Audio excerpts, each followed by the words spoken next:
नमस्कार, बहुत स्वागत है आप सभी का। मैं हूं आपके साथ वक्ता दुबे।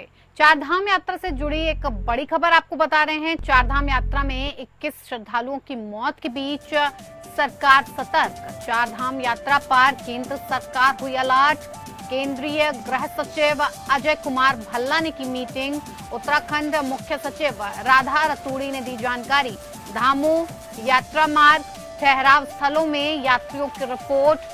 गृह सचिव ने उत्तराखंड प्रशासन से रोजाना मांगी है। चारधाम यात्रा को लेकर अब केंद्र सरकार भी अलर्ट हो गई है। गुरुवार को केंद्रीय गृह सचिव अजय कुमार भल्ला ने यात्रा की जानकारी लेने के लिए उत्तराखंड के मुख्य सचिव समेत अन्य अधिकारियों के साथ वर्चुअल बैठक की है। बैठक में गृह सचिव ने धामू यात्रा मार्ग और ठहराव स्थलों में यात्रियों की रिपोर्ट रोजाना गृह मंत्रालय से शेयर करने को कहा है। उन्होंने जरूरत पड़ने पर यात्रा मार्ग पर भीड़ को मैनेज करने के लिए एनडीआरएफ, आईटीबीपी की मदद लेने के भी निर्देश दिए हैं। भविष्य में चारधाम यात्रा प्रबंधन की रणनीति बनाने को लेकर एक कमेटी बनाने के लिए भी कहा गया है।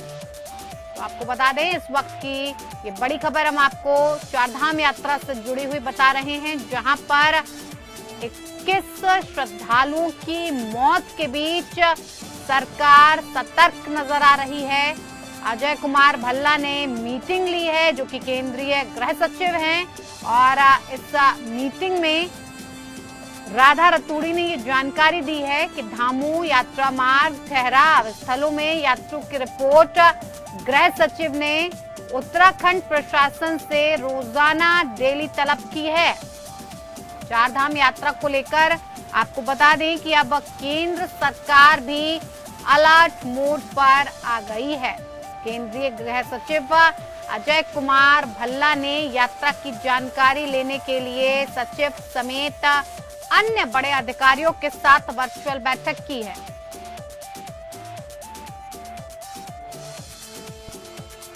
इसी पर ज्यादा जानकारी के साथ हमारे संवाददाता योगेश सेमवाल हमारे साथ फोन लाइन से जुड़ गए हैं। योगेश, देखिए, चारधाम यात्रा को लेकर जो बड़ी खबर इस वक्त की आ रही है, उसको लेकर केंद्र सरकार से लेकर राज्य सरकार तक हड़कंप मचा हुआ है, लेकिन गृह सचिव ने जिम्मेदार अधिकारियों के साथ जो वर्चुअल बैठक की है, उसमें क्या कुछ दिशा निर्देश जारी किए गए?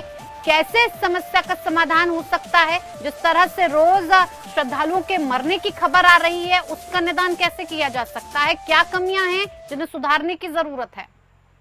बिल्कुल आपको बताना चाहेंगे, जो कि मुख्य सचिव हैं उत्तराखंड की राधा रतूड़ी, गुरुवार को केंद्रीय गृह सचिव जो है अजय कुमार भल्ला, उनके साथ उनकी वर्चुअल बैठक हुई थी और बैठक में उन्होंने सारी परिस्थिति को जो है वो रखा था कि स्थिति कैसी है फिलहाल में, किस तरह से श्रद्धालु आ रहे हैं, उनकी देखरेख कैसी की जा रही है, सारी बातें उन्होंने वो वर्चुअल मीटिंग जो है थी उसमें रखी थी। सबसे बड़ी बात यह है कि जब हम उत्तराखंड की सारी बात करते हैं तो उनसे पूछा गया कि आप लोग क्या मैनेजमेंट कर रहे हैं, कैसे कर रहे हैं, सुरक्षा बल कैसे तैनात किए गए हैं। तो उन्होंने बताया कि एनडीआरएफ जो है वो एसडीआरएफ, आईटीबीपी, पुलिस, वो सभी अपने अपने स्तर पर जो पूरी यात्रा है वो देख रहे हैं। इसके साथ ही जो चारों धाम हैं उनमें जो है ठहराव स्थल भी बनाए गए हैं। प्रतिदिन जो है वो गृह मंत्रालय को अब रिपोर्ट भी भेजी जा रही है। इसके साथ ही अगर बताएं तो भविष्य में जो चारधाम यात्रा है उसको लेकर भी एक कमेटी का गठन करने की बात कही गई है। योगेश, सबसे बड़ा सवाल इस बात को लेकर है कि आखिर इस चारधाम यात्रा में दिक्कत परेशानी कहां पर आ रही है? किस तरह की समस्या का सामना करना पड़ रहा है जिसे सुधारने की जरूरत है? आपको बताना चाहेंगे जो सबसे बड़ी दिक्कत इस समय ये है वो है ओवर जो क्राउड हो गया है, यानी कि जो बहुत ज्यादा यहाँ पर श्रद्धालु पहुंच गए हैं। सबसे बड़ी बात यह है कि अभी ऋषिकेश में स्थिति ये है कि कई हजार श्रद्धालु इंतजार कर रहे हैं अपने नंबर का। अब ये स्थिति क्यों पैदा हुई? कई सारे आमतौर पर पिछले सालों की अगर हम बात करें, जो मैं आपको बताना चाहूंगा, तो ये होता था कि मान लीजिए उदाहरण के तौर पर कोई हरियाणा या राजस्थान से कोई श्रद्धालु आ रहे हैं तो वो सीधे आते थे, ऋषिकेश आते थे, रजिस्ट्रेशन करते थे और वो चले जाते थे।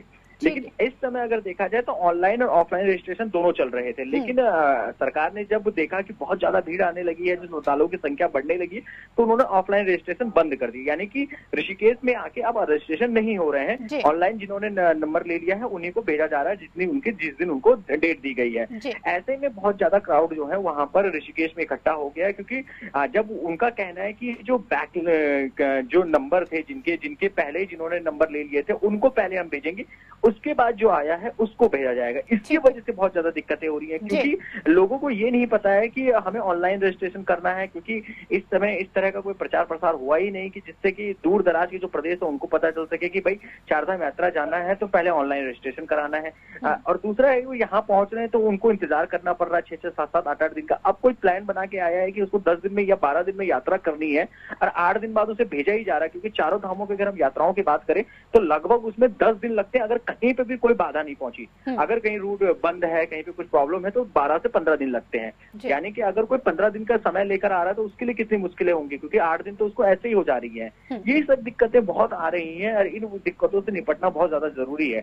लगातार मुख्यमंत्री बैठक कर रहे हैं, मुख्य सचिव बैठक कर रहे हैं, लगातार अधिकारियों से बात कर रहे हैं। गढ़वाल जो आयुक्त है विनय शंकर पांडे, वो लगातार कोशिश कर रहे हैं कि स्थिति को संभाला जाए, लेकिन फिलहाल स्थिति संभलती हुई नजर नहीं आ रही है। बिल्कुल योगेश, बहुत बहुत धन्यवाद आपका तमाम जानकारी इस विषय से जुड़ी हुई हमारे दर्शकों तक पहुंचाने के लिए। तो आपको बता दें कि उत्तराखंड की चारधाम यात्रा को लेकर कई तरह की समस्याएं सामने आ रही हैं और जिसको लेकर गृह सचिव ने अब सीधे उत्तराखंड की राज्य सरकार से रिपोर्ट तलब की है। रोज की रिपोर्ट पहुंचानी होगी। प्रदेश में चल रही चारधाम यात्रा को सुरक्षित और सुगम बनाने के लिए परिवहन विभाग भी पुरजोर प्रयास कर रहा है। जहां एक ओर परिवहन विभाग ग्रीन कार्ड और ट्रिप कार्ड जारी कर रहा है, वहीं ऐसे वाहन संचालक जो यात्रा नियमों, ट्रैफिक रूल्स को तोड़ रहे हैं उन पर भी चालान की कार्रवाई चल रही है। यात्रा मार्ग में परिवहन की चौकियां पर इसके लिए फ्लाइंग स्क्वाड टीम और इंटरसेप्टर ने अब तक मिलकर 1416 चालान किए हैं, जिसमें 744 वाहन उत्तराखंड के और 672 अन्य राज्यों से आए वाहन इसमें शामिल हैं। इसके अलावा कई वाहनों पर सीज की कार्रवाई भी की गई है।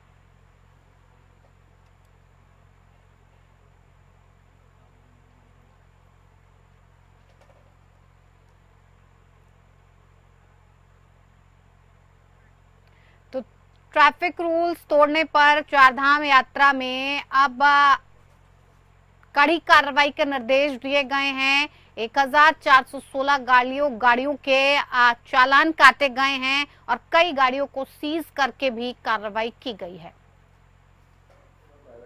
चारधाम यात्रा को लेकर के हमारा जो परिवहन विभाग उत्तराखंड है वो काफ़ी एक्टिव है और हर ढंग के जो भी हमारा एफर्ट हो सकता है वो हम लोग प्रयास कर रहे हैं। उसमें क्या है, ग्रीन कार्ड, ट्रिप कार्ड बनाने की बात है और उसको रेगुलेट करने की बात है। साथ ही साथ अगर कोई नियम कानून को तोड़ता है, ठीक है, जो ट्रैफिक के नियम हैं और मोटर व्हीकल के एक्ट के नियम है, उसको तोड़ता है तो उसमें हम लोग कार्रवाई कर रहे हैं। और अभी तक जो हमारे चेक पोस्ट लगे हुए हैं और जो फ्लाइंग स्क्वाड हमारे हैं, इंटरसेप्टर जो दल है, इन लोगों ने मिल करके 1416 चालान कल शाम तक किए हैं। इसमें आप देखेंगे 744 जो चालान हुए हैं वो ऐसी गाड़ियों के हुए हैं जो उत्तराखंड की गाड़ियां हैं और 672 ऐसी गाड़ियां हैं जिनका चालान किया गया है वो अन्य राज्यों के हैं। इधर उत्तराखंड में इस वक्त ऐसे कई स्थान हैं जहां पर रेगुलर पुलिस का हस्तक्षेप नहीं है। आज भी वहां पर पटवारी व्यवस्था के तहत ही कामकाज किया जाता है और इसी को लेकर पिछले कई सालों से एक बहस छिड़ी हुई है कि क्यों नहीं प्रदेश भर में रेगुलर पुलिसिंग की जाए और हर जगह चौकी थाने खोले जाएं। और इसको लेकर अब नैनीताल हाईकोर्ट ने भी एक PIL पर सुनवाई करते हुए बड़ा फैसला लिया। उन्होंने सरकार से कहा कि 1 साल के अंदर प्रदेश भर में रेगुलर पुलिसिंग शुरू होनी चाहिए। वहीं नैनीताल हाईकोर्ट के इस फैसले के बाद कांग्रेस और बीजेपी दोनों ही अपनी प्रतिक्रियाएं दे रहे हैं। जहां कांग्रेस का कहना है कि हम तो शुरू से ही इसके पक्ष में रहे हैं कि रेगुलर पुलिसिंग होनी चाहिए, तो दूसरी तरफ बीजेपी का कहना है कि प्रदेश सरकार हाईकोर्ट में हलफनामा दे चुकी है कि चरणबद्ध तरीके से हम प्रदेश भर में चौकी और थाने खोलने जा रहे हैं।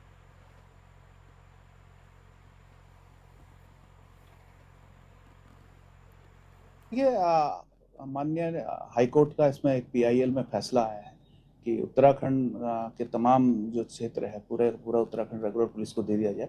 इस पर हमारी सरकार ने माननीय हाईकोर्ट में भी अपना हलफनामा दिया है और उनको अवगत भी कराया है कि चरणबद्ध तरीके से हमने इसमें काम शुरू किया है। अभी 2022 की बात करें तो 6 थाने और 20 चौकियां हमने खोलने का काम किया है और 98% जो आबादी है इस समय, जो उत्तराखंड जो 98% है, वो रेगुलर पुलिस के अधीन किया है। 2% जो है राजस्व के अधीन है। आने वाले समय में वो भी जो है रेगुलाइजेशन पुलिस को दे दिया जाएगा और जो गांव बचे हुए हैं, जो राजस्व क्षेत्र में जो गांव है, राजस्व को रेवेन्यू डिपार्टमेंट को भी कह दिया गया कि वो भी प्रस्ताव दे और आने वाले समय में अच्छा पुलिसिंग हो, अच्छी सुरक्षा व्यवस्था उत्तराखंड के अंदर हो सके। इस पर हमारी सरकार आगे चरणबद्ध तरीके से काम कर रही है। पर ज्यादा जानकारी के साथ हमारे संवाददाता योगेश सेमवाल हमारे साथ फोन लाइन से जुड़ गए। योगेश, देखिए, एक पीआईएल पर सुनवाई होती है और नैनीताल हाईकोर्ट की तरफ से एक बड़ा फैसला लिया जाता है जिस पर विपक्ष भी बढ़ चढ़कर कहता है कि हम तो पहले ही ऐसा कह रहे थे। ऐसे में अब भारतीय जनता पार्टी की सरकार की उत्तराखंड राज्य की क्या कुछ नीति रहेगी, क्या कुछ पहल रहेगी जिससे कि चरणबद्ध तरीके से प्रदेश भर में चौकी थाने खोले जाएं और रेगुलर पुलिसिंग को और बढ़ावा दिया जाए? बिल्कुल, आपको बताना चाहेंगे कि उत्तराखंड की अगर बात करें तो उत्तराखंड में बहुत लंबे समय से पटवारी व्यवस्था चलती आ रही थी और जब हम गांव के, दूर दराज के गांवों की बात करें तो पुलिसिंग, वहां पर जो रेगुलर पुलिसिंग थी वो अभी तक शुरू नहीं हो पाई है। अब बहुत सारे एरिया ऐसे हैं और पर अब जिस तरह से लगातार जो है वो क्राइम रेट थोड़ा मतलब धीमे धीमे से बढ़ रहा है उत्तराखंड के उन क्षेत्रों में भी जहां पर क्राइम रेट बिल्कुल ना के बराबर हुआ करता था, वहां पर भी बढ़ने लगा है। इसके साथ ही अगर जनसंख्या घनत्व तो देखा जाए तो वो भी बढ़ने लगा है और कई सारे जो है इस समय खुद मुख्यमंत्री भी कह रहे हैं कि हम लोग जो है पूरा एक तरह से एक अभियान चलाएंगे जिसमें ये देखा जाएगा कि कुछ ऐसे तत्व तो नहीं है उत्तराखंड में जिनसे स्थिति बिगड़ रही है। और इन सब के बीच में अब ये हाईकोर्ट का एक बड़ा फैसला, क्योंकि लंबे समय से इसको लेकर, रेगुलर पुलिसिंग को लेकर बहस छिड़ी हुई है। भले ही कांग्रेस कुछ भी कह ले, लेकिन ये जब से प्रदेश बना है तब से ये बात हो रही है कि आखिर रेगुलर पुलिसिंग क्यों नहीं हो रही है। और जब उत्तराखंड की बात करें तो लगभग बराबर ही दोनों कांग्रेस और भाजपा ने यहाँ पर राज किया है। अब दोनों से सवाल किया जाना चाहिए कि अभी तक आखिर रेगुलर पुलिसिंग क्यों नहीं हुई पाई। हाँ, खर्चा बहुत ज्यादा बढ़ जाएगा, आपको चौकियां खोलनी पड़ेंगी, थाने खोलने पड़ेंगे, आपको पुलिस की भर्ती करनी पड़ेगी।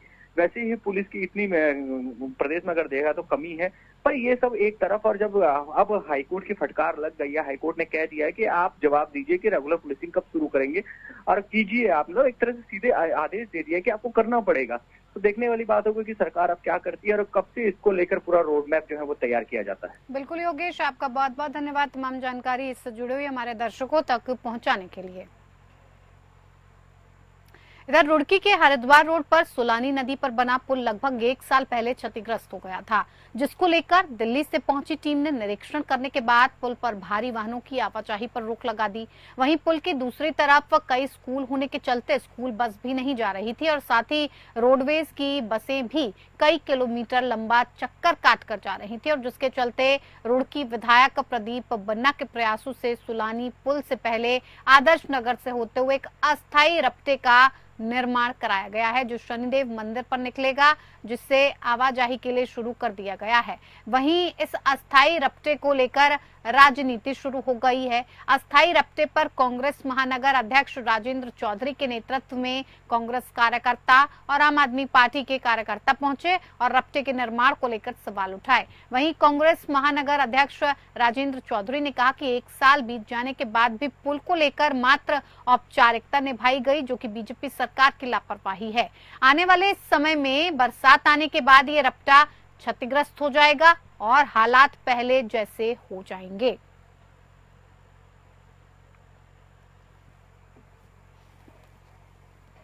समाधान करना। पिछली बार जब अतिवृष्टि हुई थी, बाढ़ आई थी, तो उसमें पुल, हमारा सुलानी पुल क्षतिग्रस्त हो गया था, जिसको सीबीआई ने भी जांच करके रिपोर्ट दी थी कि पुल में भारी वाहन ना चले। तो पुल के द्वारा हल्के वाहन जा रहे थे, पर हमारे जो गांव जुड़ते हैं यहाँ पर, कानापुर और शेरपुर और बेलड़ा गांव जुड़ते हैं, तो वहाँ के लोगों को बहुत दिक्कत हो रही थी। बहुत लंबा चक्कर लगा जाना पड़ रहा था। हमारे किसान भाइयों को दिक्कत हो रही थी ट्रॉली लेकर जाने में। हमारे जो जीप जा रही हैं, लोकल जो बस की सवारी जाती है, उनको दिक्कत हो रही थी। तो उनके लिए एक वैकल्पिक व्यवस्था करी गई है जो सलानी पुल पे एक रफ्ता बनाया गया है, और पहले भी वैकल्पिक व्यवस्था बनती रही है। पहले BHL वाले जो है लेफ्ट साइड में रफ्ता बनाते रहे, जिससे कि BHL में भारी ट्रक जाना होता था या हैवी व्हीकल जाने होते थे या उसमें मशीन जानी होती थी। तो ये तो हमेशा से वैकल्पिक रास्ते निकलते आए। अगर मान लो पहाड़ पे भी कोई आपदा आती है तो पुल टूटता है तो वैकल्पिक उसकी व्यवस्था करी जाती है जब तक पुल का निर्माण ना हो। तो एक वैकल्पिक व्यवस्था करी गई है। उत्तराखंड से इस वक्त की बड़ी खबर, उत्तराखंड के केदारनाथ धाम में हेलीकॉप्टर क्षतिग्रस्त हुआ है। हालांकि इस हादसे में किसी प्रकार के जान माल का नुकसान नहीं हुआ है और इस हादसे में हेलीकॉप्टर क्षतिग्रस्त भी हुआ है। हेलीकॉप्टर में तकनीकी खराबी आने के कारण इमरजेंसी लैंडिंग कराई गई। हेलीकॉप्टर के रोटर में खराबी आने के कारण हेलीकॉप्टर की इमरजेंसी लैंडिंग कराई गई। अचानक आई तकनीकी खराबी ने केदारनाथ जा रहे 6 तीर्थयात्रियों की मुश्किलें बढ़ा दी। हालांकि सफल इमरजेंसी लैंडिंग के बाद इसमें सवार तीर्थयात्रियों ने राहत महसूस की। 4 धाम यात्रा 10 मई से शुरू होने के बाद से लगातार केदारनाथ धाम में तीर्थयात्रियों का पहुंचना जारी है। हर रोज औसतन 25,000 से अधिक का तीर्थयात्री केदारनाथ धाम पहुंच रहे हैं। 9 हेलीकॉप्टर कंपनियां धाम तक तीर्थयात्रियों को पहुंचा रही हैं। ऐसे में इस घटना ने तीर्थयात्रियों की चिंता को बढ़ा दिया है।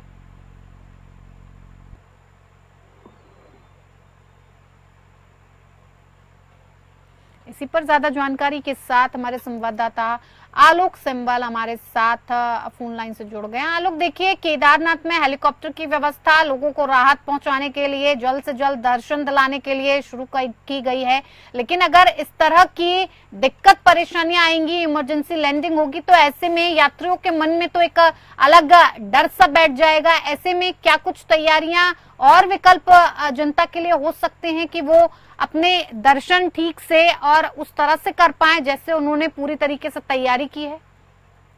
जी वक्ता, देखिए, आज सुबह की ये पूरा मामला है जब लगभग 4 से 5 लोग इस हेलीकॉप्टर में सवार थे और एक टेक्निकल इशू के कारण, एक टेक्निकल एरर के कारण जो है हेलीकॉप्टर को इमरजेंसी लैंडिंग करनी पड़ी। हालांकि एक बड़ा हादसा होते होते टला जरूर है, लेकिन जैसा आपने बताया कि कहीं ना कहीं यात्रियों के मन में वहम जरूर रहेगा इसको लेकर, और ये साफ तौर पर ये देखा जा सकता है तो किस तरह से ये हेलीकॉप्टर की जो कंपनी थी हेलीकॉप्टर का संचालन कर रही थी, आखिर किस वजह से टेक्निकल इशू आया है, ये एक जांच का विषय जरूर, और इस पर जांच भी जरूर बैठाई जाएगी। हालांकि आपको बताना चाहूंगा कि सभी यात्री सुरक्षित हैं। जब इमरजेंसी लैंडिंग हुई थी उस टाइम पे जरूर ये लग रहा था कि एक बड़ा हादसा इस वक्त हो सकता है, हालांकि ऐसा कुछ नहीं हुआ और हेलीकॉप्टर जो है ठीक तरीके से लैंड कर गया, जिसके बाद सभी यात्री जो है हेलीकॉप्टर से बाहर सुरक्षित निकाले गए थे। फिलहाल ये एक जांच का विषय है कि किस वजह से ये जो हेलीकॉप्टर है ये कहीं ना कहीं ये थोड़ा सा इमरजेंसी लैंडिंग इसको करनी पड़ी, और कहीं ना कहीं किस तरह से ये जो हेलीकॉप्टर है ये थोड़ा सा धुआं जरूर था वहां पर ज्यादा। जी। तो ये जांच का विषय जरूर है और इस कंपनी पर भी शासन प्रशासन जो है कार्यवाही करने का काम जरूर करेगा। जी बिल्कुल आलोक, आपका बहुत बहुत धन्यवाद तमाम जानकारी इस विषय से जुड़ी हुई हमारे दर्शकों तक पहुंचाने के लिए। भीषण गर्मी के कारण मैदानी क्षेत्र में जनजीवन अस्त व्यस्त हो गया है और जलस्तर काफी नीचे चला गया है और इस समय उत्तराखंड के मैदानी क्षेत्र में भीषण गर्मी पड़ रही है। तापमान की बात की जाए तो 40 डिग्री के आसपास है। हैंडपंप, नदी, नाला, पोखरण सब सूख रहे हैं। मनुष्य के साथ साथ जीव जंतु भी पानी के लिए परेशान हैं और इसी को लेकर क्षेत्र के समाज सेवियों और जिला प्रशासन भी चिंतित हैं।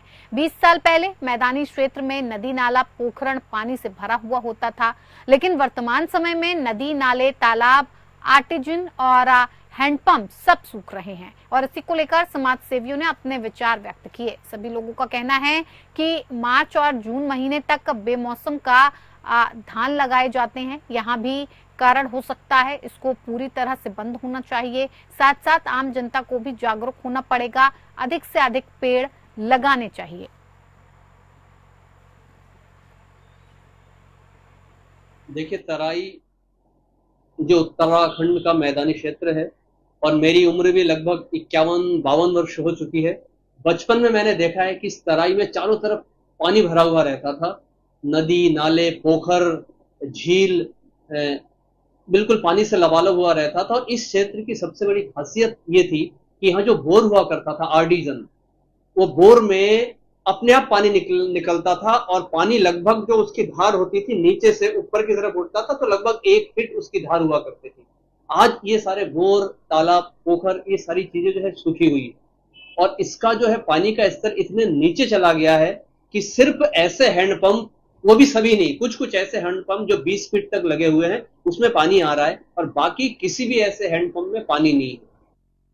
ऋषिकेश एम्स अस्पताल का एक वीडियो सोशल मीडिया पर काफी तेजी के साथ वायरल हो रहा है। इसमें साफ दिखाई पड़ रहा है कि कैसे अस्पताल की चौथी मंजिल पर पुलिस की एक गाड़ी घुस गई और इस दौरान वार्ड में जिसने भी ये मंजर देखा हर कोई हैरानी में पड़ गया। ऋषिकेश में पुलिस वाहन को चौथी मंजिल पर ले जाने की घटना के संबंध में एसएसपी देहरादून एम्स ऋषिकेश जाकर एम्स प्रशासन के साथ वार्तालाप कर घटना के सभी पहलुओं की बारीकी से जांच की गई। जांच के दौरान सामने आया कि एम्स के ट्रॉमा सेंटर की ओटी में नर्सिंग ऑफिसर सतीश कुमार ने महिला डॉक्टरों के साथ छेड़छाड़ की थी, जिसके संबंध में महिला चिकित्सकों ने एम्स प्रशासन को रात्रि के समय अवगत कराया था। उक्त प्रकरण में एम्स प्रशासन ने इंटरनल कमेटी गठित करते हुए दिनांक आरोपी नर्सिंग ऑफिसर सतीश कुमार को निलंबित किया और इसकी सूचना पुलिस स्टेशन ऋषिकेश को दी गई, जिस पर तत्काल कोतवाली ऋषिकेश में संबंधित धाराओं में अभियोग पंजीकृत किया गया।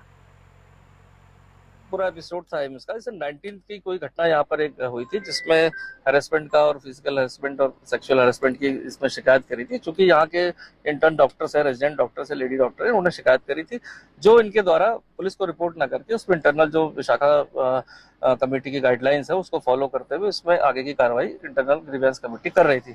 28 को भी कार्रवाई चलती रही। इस दौरान जो आरोपी था वो यहाँ पर, चूंकि नर्सिंग स्टाफ से रिलेटेड है, तो वो यहाँ पर एडमिट हो गया था साइकेट्रिस्ट वार्ड में और इसके विरोध में काफी सारे लोग जो है वहाँ पर इकट्ठा हो गए थे। साइकेट्रिस्ट वार्ड के बाहर करीब 250 से 300 लोग, और चूंकि इतने लोग जब वहाँ इकट्ठा हो गए थे तो वहाँ लॉ एंड ऑर्डर कंडीशन होने पर पुलिस को इन्फॉर्म किया गया था। पुलिस इन्फॉर्मेशन जब पहुंची तो वहाँ पर आक्रोशित जो भीड़ थी या कहेंगे जो मौके रूप में डॉक्टर्स थे और वो उसकी पिटाई करना या उसको फांसी देना, इस तरह की चूंकि जो घटनाक्रम था उसमें आवेश में थे और उसको देखते हुए 2-2.5 घंटे तक समझाने के बाद जब एडमिनिस्ट्रेशन और पुलिस के द्वारा समझाने पर वो नहीं माने तो जो एम्स का एडमिनिस्ट्रेशन है और सिक्योरिटी अफसर है उनके द्वारा, चूंकि यहाँ एग्जिट प्लान भी बना हुआ है, इमरजेंसी सिचुएशंस में रैम का प्रयोग करते हुए गाड़ी से अक्यूज को निकाला गया। चलिए उत्तराखंड बुलेटिन में इतना ही। नमस्कार।